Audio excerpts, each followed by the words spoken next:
اعوذ باللہ من الشیطان الرجیم بسم اللہ الرحمن الرحیم الحمد لأہلہ والسلام علی اہلہا۔ امام معصوم کا فرمان ہے لکل شیء ربیع وربیع القرآن شہر رمضان۔ ہر چیز کے لیے ایک موسم بہار ہوا کرتا ہے اور قرآن کریم کے لیے موسم بہار ماہ مبارک رمضان ہے۔ قرآن کریم کی ان بابرکت ساعتوں کو مزید بابرکت اور بارونق بنانے کے لیے یہ قرآنی سلسلہ کہ جس میں آج ہم گفتگو کریں گے قرآن کے اس سورے کی کہ جس کا نام ہے سورہ مبارکہ انعام۔ عربی لغت کے اندر انعام کہتے ہیں چوپایوں کو، یعنی چار قدموں پر چلنے والے جانوروں کو۔ قرآن کریم کے سورے کا نام سورہ انعام کیوں رکھا گیا؟ کہ پروردگار عالم نے اس سورے کے اندر بعض حیوانات کے حلال اور حرام ہونے کا تذکرہ کیا، اسی اعتبار سے اس کا نام سورہ مبارکہ انعام رکھا گیا۔ سورہ مبارکہ انعام ترتیب کے اعتبار سے قرآن مجید کا چھٹا سورہ ہے، 6 سورہ، مکہ مکرمہ کے اندر نازل ہوا، 165 آیتوں کے اوپر مشتمل اور 20 رکوع کے اوپر مشتمل ہے۔ یہ پہلا مکی سورہ ہے، اور جب یہ سورہ نازل ہوا تو جبریل امین 70,000 فرشتوں کی معیت کے اندر اس کے نزول کے وقت ساتھ میں آئے، تحلیل و تکبیر کرتے ہوئے، پروردگار عالم کی حمد و ثنا کرتے ہوئے۔ اس کے موضوعات کے اندر پروردگار عالم نے توحید سے منحرف گروہوں کی مختلف عقیدوں کا تذکرہ کیا کہ کچھ ایسے ہیں کہ جو خلقت کے قائل ہی نہیں ہے، وہ کہتے ہیں دنیا ازلی ہے، پہلے سے تھی، کسی قسم کی کوئی خلقت نہیں ہوئی، خلقت کے انکاری۔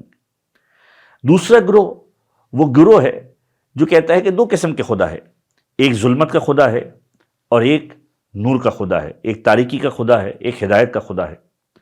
اور اسی طریقے سے کچھ مشرکین مکہ عرب کے بتوں کی شبیہ کے قائل تھے۔ پروردگار عالم نے کہا یہ سارے کے سارے غلط ہیں، جو توحید کا منکر ہے در حقیقت وہ پروردگار عالم کا نہیں ہے۔ اور اس کے بعد پھر پروردگار عالم نے اس موضوع کو ڈسکس کیا سورے کے اندر کہ حیات کی دو قسمیں ہیں۔ انسانی حیات یا تو حتمی ہے یا زمانی ہے۔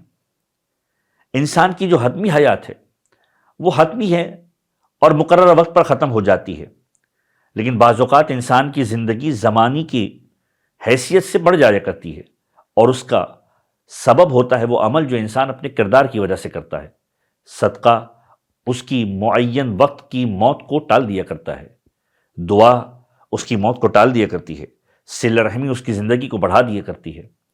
اور پھر پروردگار عالم نے انسان کی پستی کے مختلف مراحل کا تذکرہ کیا ہے کہ حق سے روگردانی کرتا ہے، حق کی تکذیب کرتا ہے، جھٹلاتا ہے، اور پھر حق کا مذاق اڑانا شروع کر دیتا ہے۔ انسان اس کیفیت کے اندر کبھی نہ جائے۔ اور پھر رسول خدا کو تسلی دیتا ہے پروردگار، اے حبیب آپ سے ماقبل انبیاء کے ساتھ بھی ایسا ہی سلوک کیا گیا، پروردگار ان کو عذاب میں گرفتار کرے گا۔ اور پھر اس انداز سے مخاطب ہو کر یہ کہتا ہے کہ دنیا کے اندر زمین کے اندر گھومو اور دیکھو کہ جنہوں نے گزشتہ انبیاء کے ساتھ ایسا سلوک کیا ان کا حشر کیا ہوا۔ اور پھر پروردگار اپنی رحمت کا تذکرہ کرتا ہے کہ اس نے اپنے لیے رحمت کو واجب کر لیا ہے، اس کی رحمت اس کے غضب سے آگے چلا کرتی ہے۔ اور پھر دنیاوی زندگی کے جو لہو و لعب کے علاوہ کچھ بھی نہیں ہے۔ ظلم کی اقسام کہ ظلم کیا ہے؟